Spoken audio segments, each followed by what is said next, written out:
سلام، من توی ویدیو میخوام بهتون آموزش بدم که چجوری بلاک نامرئی داشته باشی. ولی قبل ویدیو لایک و سابسکرایب فراموش نشه.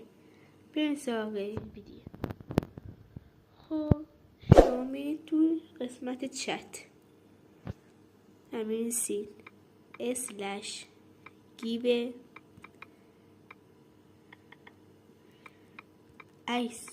$p بزنیم برای هر تعداد خاصی میتونی برسیم مثلا 64.